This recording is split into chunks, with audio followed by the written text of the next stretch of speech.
एक संत के पास एक बहरा आदमी सत्संग सुनने आता था। वह पूरी तरह से बहरा था। उसके कान थे, लेकिन वे नाड़ियों से जुड़े नहीं थे। वह एक शब्द भी नहीं सुन सकता था।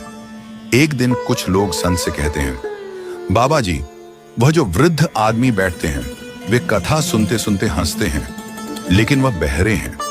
वे दो बार हंसते हैं, एक तो जब बाकी लोग हंसते हैं और दूसरा जब वे अनुमान से कुछ समझकर हंसते हैं।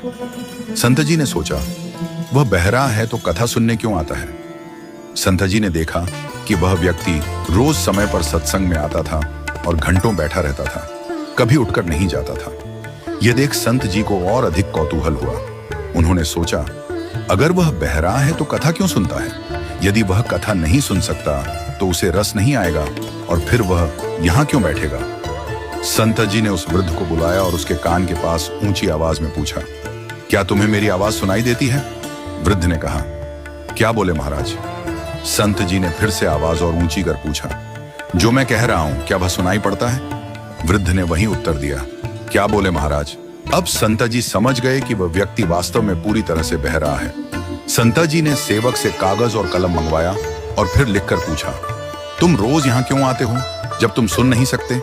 वृद्ध ने लिखा, बाबा जी, मैं सुन तो नहीं सकता, लेकिन यह तो समझता हूं कि जब कोई महापुरुष बोलते हैं तो उनका शब्द पहले परमात्मा में डुबकी मारता है। वे जो बोलते हैं वह मेरी आत्मा को छूता है, भले ही मैं उसे सुन नहीं पाता, इसी कारण मैं यहाँ आता हूँ।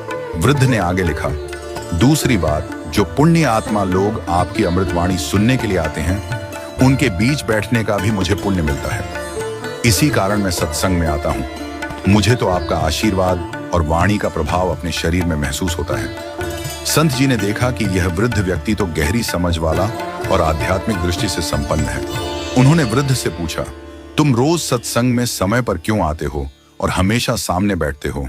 वृद्ध ने उत्तर दिया, बाबा जी, मैं परिवार में सबसे बड़ा हूं और जब बड़े लोग कुछ करते हैं तो छोटे भी वैसा ही करते हैं। जब मैंने सत्संग में आना शुरू किया तो मेरा बड़ा बेटा भी यहां आने लगा।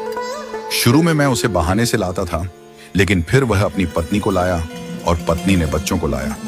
अब पूरा परिवार यहां आता है। मुझे लगता है कि इससे घर में संस्कार आ रहे हैं। संत जी ने उसकी बातों को ध्यान से सुना और समझा। उन्होंने कहा, तुम्हें हंसने का पूरा अधिकार है और तुम्हारा यह कार्य भी बहुत पुण्यकारी है। तुम्हारी उपस्थिति से तुम्हारे परिवार को भी लाभ मिल रहा है। सत्संग और ब्रह्मचर्चा का पुण्य इतना महान होता है कि भले ही कोई सुन न पाए, केवल वहां उपस्थित होने मात्र से वह व्यक्ति जीवन के पाप और ताप से मुक्त हो जाता है।